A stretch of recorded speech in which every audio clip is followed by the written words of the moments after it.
জ্যাকুইমার sign,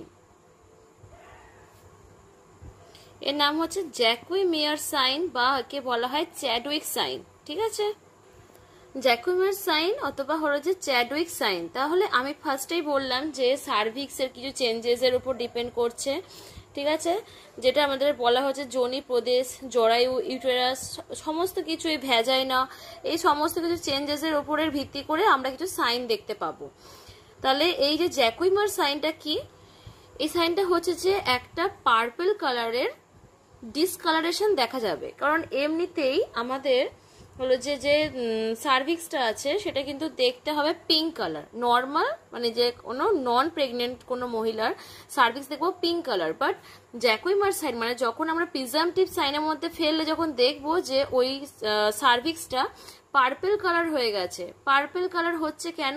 কারণ ওখানের vascularity বাড়ছে, ওখানে প্রচুর পরিমাণে যে রক্ত জালক রয়েছে সেগুলোর পরিমাণটা বাড়ছে, প্রচুর পরিমাণে ব্লাডের সার্কুলেশন বাড়ছে, সেইটার জন্য ওখানে পার্পল কালার ধারণ করে। তাহলে ওই কালারটার জন্যই আমরা কিন্তু বলবো জ্যাকুইমার সাইন এখানে প্রেজেন্ট। তাহলে তোমরা যখন অ্যান্সার লিখবে তখন কিন্তু এই কথাটা লিখলেই অ্যান্সার হয়ে যাবে। আর যত প্রেগনেন্সির দিন বা সপ্তাহ বাড়ে তত এই কালারটা আরো ডিপ হতে থাকে। এবার যারা অধিকবার গর্ভবতী হয়েছেন, হ্যাঁ, যে সমস্ত মারা, তাদের কিন্তু ক্ষেত্রে এই যে লক্ষণটা আছে সেটা কিন্তু স্পষ্ট বোঝা যাবে। কাদের ক্ষেত্রে মানে কাদের পরিপ্রেক্ষিতে? যারা ফার্স্ট টাইম প্রেগনেন্ট হচ্ছে। কিন্তু যাদের অনেকবার করে প্রেগনেন্সি হয়েছে, যাদের অনেকবার বাচ্চা হয়েছে, ভ্যাজানাল ডেলিভারি হোক বা এমনি সিজারিয়ান সেকশনই হোক, তো তাদেরটা ডিপ কালার হবে। তাহলে এই যে বললাম যে কেন এই কালারটা দেখা যাচ্ছে পার্পলিশ ডিসকালারেশনটা, এটা হচ্ছে ব্লাড সার্কুলেশনটা বাড়ার জন্য। ঠিক আছে, আর এটা দেখা যায় 8 সপ্তাহ পর, এটা দেখা যায় 8 উইকস, আফটার 8 উইকস।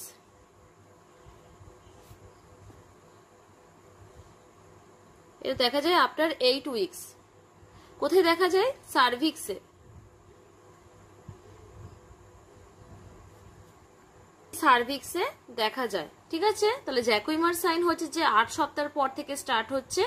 আর হলো যে এটা কোথায় দেখা যায়? সার্ভিক্সে দেখা যায়। আর হলো যে পার্পলিশ কালারের একটা ডিসকালারেশন দেখা যায় মিউকাস মেমব্রেনে। আর হচ্ছে যে যাদের প্রথম এটা যত সপ্তাহ বাড়তে থাকে তত কালারটা হলো যে ডিপ হতে থাকে, তত গাঢ় হতে থাকে তোমরা বলবে। আর হচ্ছে যে যে সমস্ত মায়েরা অনেকবার গর্ভবতী হয়েছেন, অধিকবার, একের অধিক যদি গর্ভবতী হয়েছেন, তাদেরকে বলা হয় মাল্টিপ্যারা। ঠিক আছে, মানে মাল্টি গ্যাভিটা এগুলো যদি হয়ে থাকে তাহলে তাদের ক্ষেত্রে এইটা কিন্তু এই কালারটা ডিপ কালার হয়ে থাকবে। ঠিক আছে, স্পষ্ট হয়ে যাবে। এরপরে আসছি ওসিয়েন্ডার সাইন, OSIANDER, ওসিয়েন্ডার সাইন। তাহলে ফার্স্টেই বললাম সার্ভিক্সের কিছু চেঞ্জেসের জন্য, ভ্যাজালের কিছু চেঞ্জেসের জন্য এইগুলো দেখা যায়, এই সাইনগুলোর নাম হয়েছে। তাহলে ওসিয়েন্ডার সাইন ক্ষেত্রে আমরা কি দেখবো? ভ্যাজাইনার অন্তর্বর্তী দেওয়াল, ঠিক আছে, ওখানে মানে ওই যে দেওয়ালটাতে নীলচে বর্ণ বিশিষ্ট হবে এবং সফট হবে, ওই এরিয়াটা সফট হবে, আগের তুলনায় হার্ড থাকে, আগে থেকে সফট হবে। আর 6 সপ্তাহ থেকে ভ্যাজাইনাতে একটা হোয়াইট ডিসচার্জ দেখতে পাওয়া যাবে। তাহলে 6 সপ্তাহ থেকে একটা ভ্যাজাইনাতে হোয়াইট কালারের ডিসচার্জ দেখা যাবে। আর হলো যে 8 সপ্তাহ থেকে ল্যাটেরাল ফর্নিক্স অংশে একটা পালসেশন বৃদ্ধি প্রাপ্ত হবে। ওখানে হাত দিলে আমরা কিন্তু একটা পালস পাবো, যে ওখানে একটা পালস ফিল হবে আমাদের। ঠিক আছে, মানে ওই নারীর গতি বৃদ্ধিপ্রাপ্ত হবে। তাহলে এটাই হচ্ছে ওসিয়েন্ডার সাইনের মানে মানে এর বক্তব্য আর কি। ওসিয়েন্ডার সাইন যদি দেখতে বলা হয় তাহলে আমরা কি কি দেখতে পাবো? এই ভ্যাজাইনার অন্তর্বর্তী যে দেওয়াল আছে সেই ওয়ালের মানে কালারটা নীলচে কালার হবে, ব্লুইশ কালার হবে, ব্লুইশ কালার, আর সফট হবে। আর 6 সপ্তাহ থেকে ভ্যাজাইনাতে একটা হোয়াইট কালার ডিসচার্জ দেখতে পাবো, তখনই কিন্তু বলবো যে এটা ওসিয়েন্ডার সাইন দেখতে পাচ্ছি।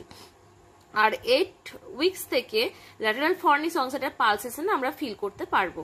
তাহলে এইগুলো হচ্ছে যে ওসিয়েন্ডার সাইন। ওকে, এরপর আমরা পড়বো গুডেল সাইন। গুডেল সাইন কি? এরপর হচ্ছে গুডেল সাইনটা দেখো, এক্ষেত্রে হচ্ছে যে 6 সপ্তাহ থেকে মানে সার্ভিক্স অধিকতর সফট হয়ে যায়, কারণ এটা সার্ভিক্সের গল্প, সার্ভিক্সটা সফট হয়ে যাচ্ছে। আর হচ্ছে যে এখানে গর্ভবতী যদি কোনো মা প্রেগনেন্ট থাকে তার সার্ভিক্সের যে টিপটা হবে, টিপটা ঠোঁটের মতো হবে, লিপের মতো নরম হবে। আমরা ফিল করলে টিপটা দেখবো এমনি সময় মানে যাদের নন প্রেগনেন্ট অবস্থায় সেটা কিন্তু শক্ত হয়। সার্ভিক্সের পুরো একদম মানে যে অসটা রয়েছে মানে ওপেনটা রয়েছে সেটা কিন্তু টাচ করলে শক্ত ফিল হবে, কিন্তু যখন সে প্রেগনেন্ট হয়ে যাবে তার কিন্তু সার্ভিক্সের মানে টাচ করলে ফিল করলে আমরা বুঝতে পারবো যে লিপের মতো নরম, ঠিক আছে, ঠোঁটের মতো নরম হবে একদম।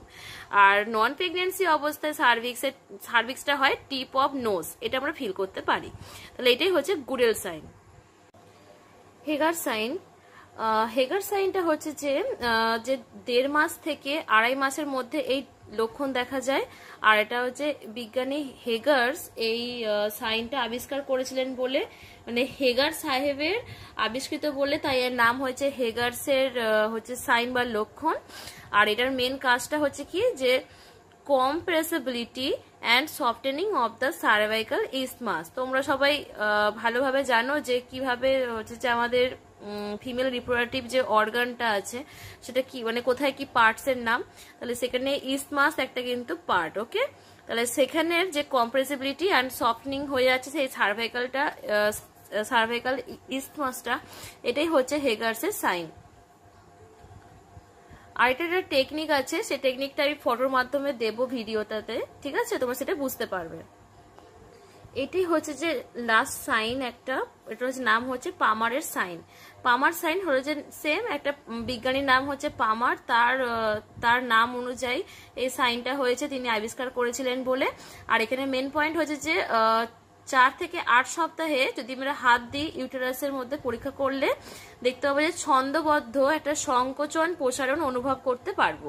তাহলে এটাই হচ্ছে যে মেন, ঠিক আছে, একটা ছন্দবদ্ধ সংকোচন প্রসারণ আমরা অনুভব করতে পারবো, এটাই হচ্ছে পামারের সাইন। তাহলে এই কটা যে সাইন আছে এইগুলো তোমাদের মানে প্রিজামটিভ সাইনের ক্ষেত্রেও কাজে লাগবে, প্লাস হচ্ছে যে আমাদের ফিজিওলজিক্যাল চেঞ্জেস তখন মানে প্রেগনেন্সি অবস্থায় কি কি ফিজিওলজিক্যাল চেঞ্জেস হয় সেক্ষেত্রেও কিন্তু এগুলো তোমাদের কাজে লাগবে। তাহলে একটা জিনিস যদি তোমরা পড়ো যে সাইন হিসেবে পড়ছো কি কি চেঞ্জেস হচ্ছে না হচ্ছে, তাহলে তোমাদের ওই পড়াটাও হয়ে যাবে, ঠিক আছে।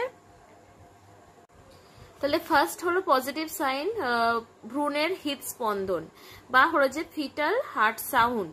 এটা কখন আমরা মানে শুনতে পাই হলো যে 7 উইকে, ঠিক আছে, 7 সপ্তাহর পর থেকে আমরা এটা শুনতে পাবো।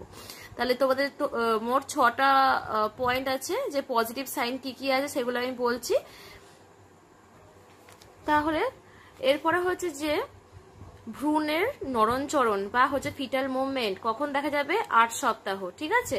তাহলে 8 সপ্তাহে ফিটালের হচ্ছে যে মুভমেন্ট দেখা যাবে। এই যে ভ্রূণের যে নরণচরণ পেটের ভেতরে মা যখন প্রথম এটাকে ফিল করতে পারে, মা যখন নিজেটাকে ফিল করে সেটাকেই বলা হয় যে কুইকেনিং, ঠিক আছে। এটা মা কখন ফিল করতে পারে 18 সপ্তাহ, 18 থেকে 20 সপ্তাহের মধ্যে, ঠিক আছে। তাহলে আর যে সমস্ত মায়েরা একাধিকবার প্রেগনেন্ট হয়েছেন তারা ফিল করেন 16 সপ্তাহ 16 উইকসে। আর যে সমস্ত মারা প্রথমবার প্রেগনেন্ট হচ্ছেন তারা ফিল করবেন 18 থেকে 20 উইকস। প্রথমবার মা যখন বাচ্চাদের মুভমেন্টটাকে ফিল করে সেটাকে বলা হয় কুইকেনিং, ঠিক আছে। তাহলে ভ্রূণের নরণচরণ তোমরা কিন্তু এই যে পয়েন্টটা আছে এটা কিন্তু লিখবে না, ঠিক আছে, তোমরা, কারণ প্রথমে কনফার্মেশনের কথা তো, কারণ তোমাদের ব্যাপারটা জানাবার জন্য আমি কিন্তু এর সাথে রিলেটেড বলে দিলাম। আর তোমরা ফার্স্টে লিখবে ভ্রূণের নরণচরণ বা হলো যে ফিটাল মুভমেন্ট কখন দেখা যায় 8 সপ্তাহ। তারপর হচ্ছে ফিটাল পার্টস, বাচ্চা মানে ফিটাসে ভ্রূণের অঙ্গ প্রত্যঙ্গ প্রেজেন্ট থাকবে।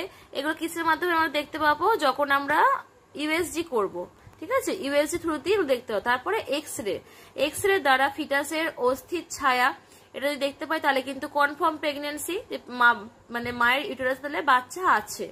তারপর হচ্ছে যে গ্র্যাভিনটেক্স টেস্ট করা হয়, যে তোমাদেরকে বলেছিলাম যে ঋতুস্রাব বন্ধ হওয়াকে কি বলা হয়, অ্যামেনোরিয়া। তাহলে গ্র্যাভিনটেক্স টেস্টের সম্ভাব্য ঋতুস্রাব বন্ধ হওয়ার 13 দিন পর, হ্যাঁ 13 দিন পর আমরা গর্ভবতী যদি ইউরিন টেস্ট করি তাহলে সেই টাইমে, কারণ প্রেগনেন্সির টাইমে যখনই মা প্রেগনেন্ট হচ্ছে তখনই কিন্তু একটা হরমোন বেড়ে যায় আমাদের ব্লাড টেস্ট করলেও উপস্থিত থাকবে ওই হরমোনটা, ইউরিন টেস্ট করলেও উপস্থিত থাকবে, সেটার নাম হচ্ছে HCG হরমোন। এর ফুল ফর্মটা দেখে নাও, হিউম্যান কোরিয়নিক গনাডোট্রপিক হরমোন, গনাডোট্রপিন। এখানে আমি টপিক করেছিলাম, এটা হবে যে ট্রপিন, ঠিক আছে, গোনাডোট্রপিন হরমোন। তাহলে এই হরমোনের প্রেজেন্স যদি থাকে তাহলে কিন্তু আমরা প্রেগন্যান্সি নিশ্চিত করব, ঠিক আছে। তাহলে এই হরমোনটা ইউরিনে প্রেজেন্ট থাকবে, ব্লাডে মানে প্রেজেন্ট থাকবে, তাহলে কিন্তু আমরা বলতে পারবো যে মানে মা প্রেগনেন্ট হয়েছেন। তার এই 6 নম্বর যে আমরা সাইন বুঝবো সেটা কি হলো যে ইউএসজি টেস্ট। ইউএসজি যদি আমরা করি তাহলে কি করব, ফিটালের পার্টস দেখে গর্ভ নিশ্চিত করতে পারবো, তাই তো। তাহলে এই 6টা পয়েন্ট যদি আমরা মুখস্থ করি, এগুলো কিন্তু ভাইভাতেও আসে, এক্সামের ভাইভাতেও আসে। তাহলে এই 6টা পয়েন্ট কিন্তু সবার কিন্তু মুখস্থ থাকতে হবে। কনফার্মেশন টেস্ট যদি আসে প্রেগন্যান্সির পজিটিভ সাইন বা কনফার্মেশন টেস্ট, তাহলে 6টা পয়েন্ট বলতে হবে। তাছাড়াও প্রিজাম্পটিভ যে আমি আগের দিনের ভিডিওগুলোতে বলেছি বা আজকে যে আমি পেলভিকে যে চেঞ্জেসটা বললাম সেখানে কিন্তু এগুলো লিখতে হবে, তবে তুমি 6 নাম্বারটা মানে পুরো ফুললি পাবে, ঠিক আছে।